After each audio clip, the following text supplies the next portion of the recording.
how would you say that something like social media has infiltrated modern day relationships? And from your perspective, what's the impact been on the average couple who's, both on social, maybe multiple social media platforms? How have you seen that impact relationships?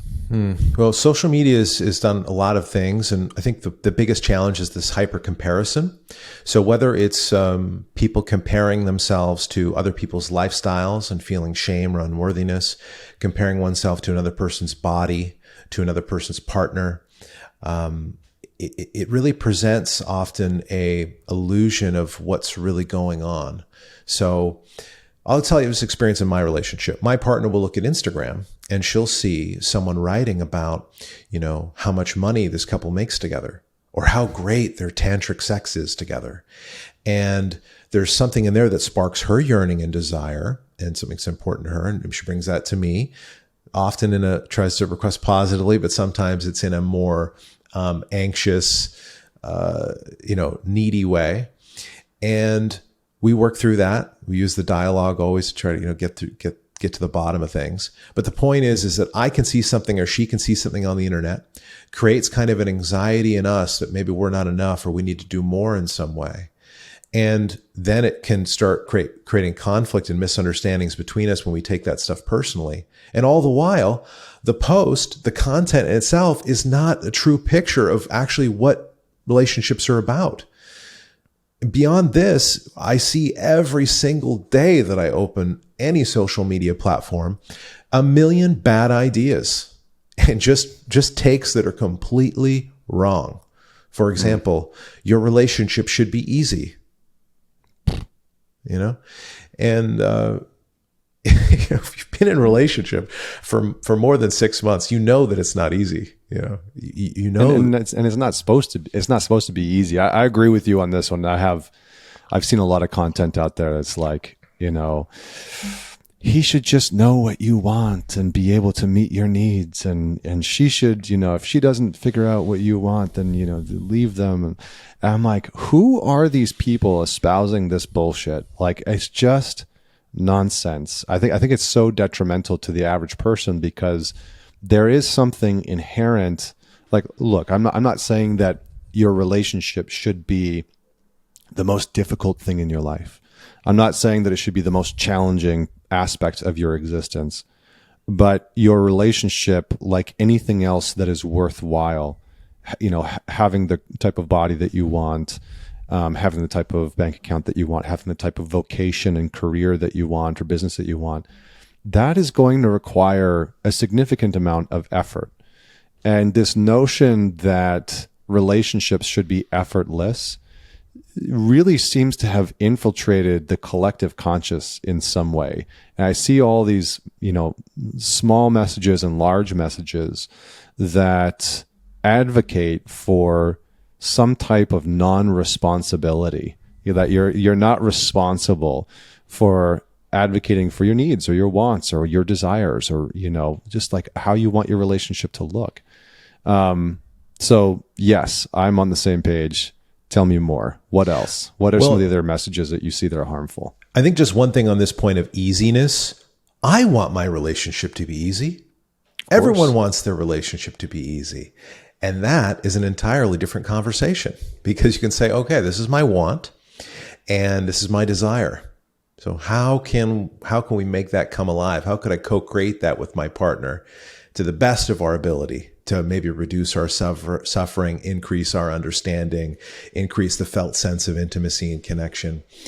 And that takes work, it takes commitment.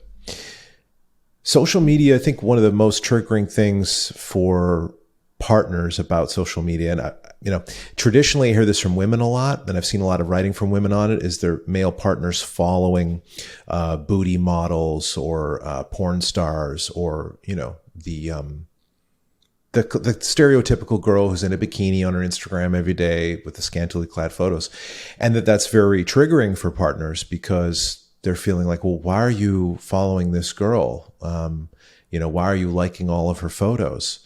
And to some people, it feels like straight up betrayal. It registers in their body as abandonment. And at a lesser level, there's just general feelings of jealousy And I see and notice a lot of male partners meeting that with defensiveness, meeting that with dismissiveness or avoidance, and basically invalidating their partner's feelings, which is another way to really increase the amount of fighting, is tell your partner that they don't make sense and they just need to relax. When your partner feels unseen, unheard, and invalidated, they just get more anxious, and they typically are going to use negativity to try to not feel that way. Can you, though, I think those words get said a lot online in conversations about relationship, this notion of like, I'll have guys come in to men's weekends or come to work with me, and it's like, my wife she keeps saying that I'm not seeing her. I don't hear her. She wants to feel more seen. She wants to feel more heard. That type of language, I think, sometimes can be vague. I think for a lot of guys who, we're pretty rational and logical most of the time, where it's like, okay, I do see you and I do hear what you're saying. So can you dig into that a little further and give some tactical examples for the guys that are out there listening? They're like, okay, I've heard that from my girlfriend. I've heard that from my wife. Decode this for me. What the hell does it actually mean? Yeah. So what does it mean to actually make your partner feel seen and heard? How can we break that down a little bit? When your partner says something to you about their experience, and if we're talking sort of in a heteronormative sense here, that the guy is hearing something from his woman, how can you maintain a sense of presence, which is like durable curiosity about her? Turn off the TV channel of your life and just be with her experience for a moment without having to fix it, without having to change it, and see what kind of difference that makes. And can you hold this pose, as John Wineland likes to say, can you hold this pose for 30 seconds, for 10 minutes, for an hour? And that it might be hard to do it for a minute. For many people, it's near impossible to do it for a minute until they learn that this is important and they start making an effort, and slowly they're able to do it. And they're going to have setbacks and make mistakes. But, can we turn off the TV channel of our life and just actually be with our partner for a moment, get curious about them instead of getting defensive or offensive in order to protect ourselves and our identity or our sense of power? And there's a couple key things you might do, which is to turn off distractions, put your phone down, turn towards your partner, make eye contact with them, and try to practice this thing called attunement. It's just being with your partner in the moment, hearing them out. And that doesn't mean you should let your partner go on for 2 or 3 hours on a tirade, putting you down or criticizing you. Boundaries are important.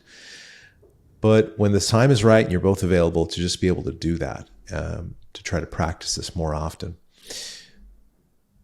It's really about seeking understanding rather than proving yourself right. I like that. I think my wife and I led a little couples follow-up workshop last night for a virtual group that was part of a workshop that we led for couples.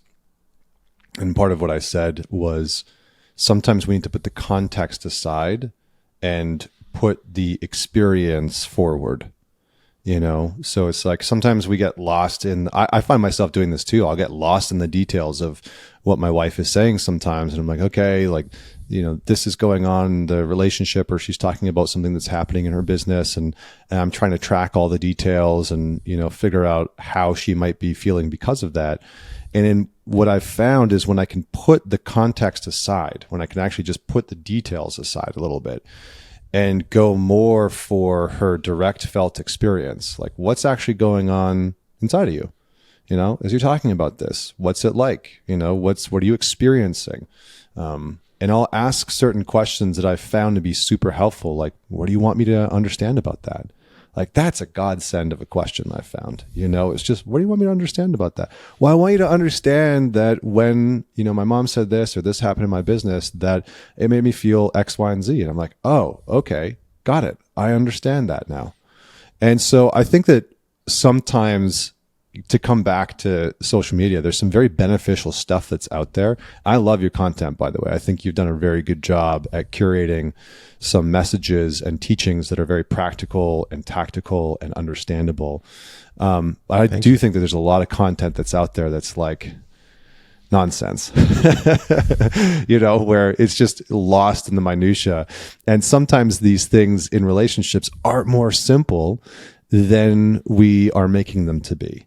They're more simple than we're making them be. So I love the breakdown that you were saying. Anything else that you would add into that in terms of ways in which we can support our partner in being heard and being seen and prioritizing those things for them in communication? Well, one of the things, Connor, that you just described this moment with your partner where you're trying to sense more of what her experience is. You're trying to sense more of what she's feeling. This is a kind of relationship mastery. This is something that all people have an ability to do, but we just don't know how. We need to learn. And it's really about empathy. Can I sense what my partner is experiencing right now, what they're feeling, what's happening with them, and just step outside of my own self-absorption for a moment, and my own opinions and ideas about right or wrong, and just sense more about what's happening with them. And for so many guys, what we do is we try to meet our partner's emotional reality with logic, and it never works. And part of the reason that happens is about the way that boys are actually socialized to begin with, which is boys don't cry, suck it up, stuff it down, and let's move on. And don't be a baby. So we actually learn to compromise part of our core self, which is about sensing and feeling.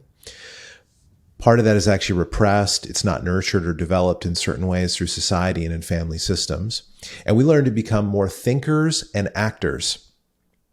And isn't it interesting that if you resonate as someone who's a great thinker and you take action in life, that you are probably attracted to someone who's more of a sensor and a feeler, and their emotional reality sometimes is triggering to you because of how big some of the emotions are and how much it doesn't make sense. And this is part of the dynamic about opposites attract, that the person who's more of the thinker and the feeler or thinker and actor is attracted to the sensor and the feeler. The person that's more in touch with their emotions, the person that cries more, they're attracted to someone who is able to take action, doesn't get as overwhelmed with circumstances, is able to quickly come up with solutions. And these people have a lot to learn from each other. Once we can get past the fact that our partner's difference is not a total threat to our reality, that they can be different and we can be safe,